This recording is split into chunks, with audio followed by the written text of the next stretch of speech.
आरा शहर की वर्षों पुरानी घटना है। उस जमाने की जब इक्का और बगी चला करती थी।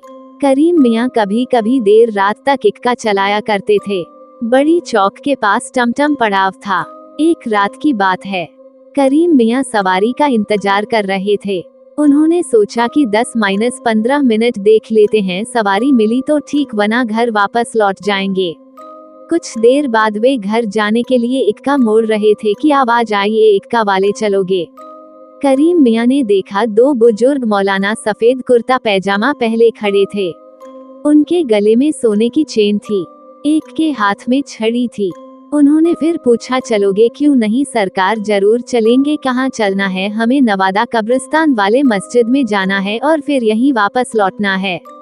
10-15 मिनट वहाँ रुकेंगे। चलोगे? चलूंगा हुजूर, रात काफी हो चुकी है, भाड़ा क्या देंगे? देखो इक्के वाले, तुम चलो, तुम्हें उम्मीद से ज्यादा पैसे देंगे। ठीक है सरकार, आइए बैठिए, आप लोग बड़े आदमी हैं, जो देंगे रख लेंगे। वे लोग इक्के पर बैठ गए। करीम मियाँ ने उसे सड़क पर दौड़ा दिया। मुश्किल से 2 किलोमीटर का रास्ता था। सड़क पर ट्रैफिक भी नहीं था। 10 मिनट में पहुंच गए। दोनों मौलाना उतरे और करीम को इंतजार करने को कहकर मस्जिद की तरफ बढ़ गए। करीम मियाँ तंबाकू मलने लगे। 15 मिनट बाद वे वापस लौटे और इक्के पर बैठते हुए वापस लौटने को कहा। करीम खान ने इक्के को वापस लौटा दिया।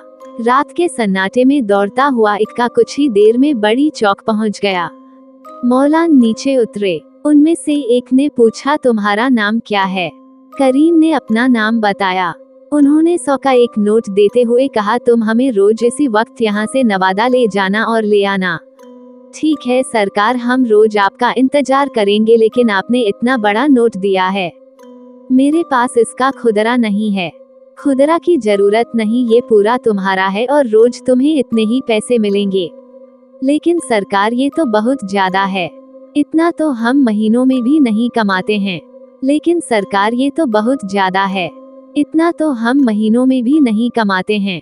वे हंसते हुए बोले, कल ठीक समय पर आ जाना।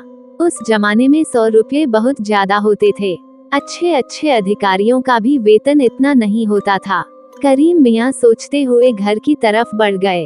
अगले दिन से वे रात को मौलानाओं का इंतजार करता और हर रोज से 100 का नोट मिल जाता। पैसा आने पर घर की हालत सुधरने लगी। रहन सहन का स्तर सुधरने लगा। पास पड़ोस के लोगों को समझ में नहीं आया कि उसकी कौन सी लॉटरी लग गई है। कुछ एक लोगों ने पुलिस में शिकायत कर दी। थाना के दारोगा ने रात के वक्त चौक पर सवारी समेत करीम मियाँ को दबोच लिया और टाउन थाना में लाकर बंद कर दिया। उन्होंने पूछा कि वे लोग कौन सा धंधा करते हैं। करीम ने सफाई देनी चाहिए तो बोले, ठीक है, सुबह में बात करूंगा। सुबह के वक्त दारोगा जी थाना पहुंचे तो हाजत में करीम खान अकेला नजर आया। उन्होंने पूछा, मौलाना लोग कहाँ गए? सरकार, हमें झपकी आ गई थी, आंख खुली तो वे पता नहीं कैसे कहाँ चले गए।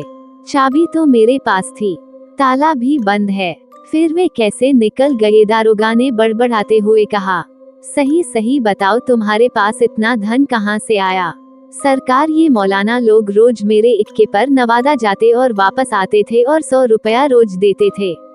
कोई जिन भूत तो नहीं थे? पता नहीं साहब, हम तो गरीब आदमी हैं, भाड़ा इतना ज्यादा देते थे तो उनको ले जाने से मना कैसे करता। ठीक है, तुम जा सकते हो। करीम खान उसके बाद रात भर टमटम पड़ाव पर पड़ा रहता, लेकिन वे मौलाना फिर उसे कभी नहीं मिले।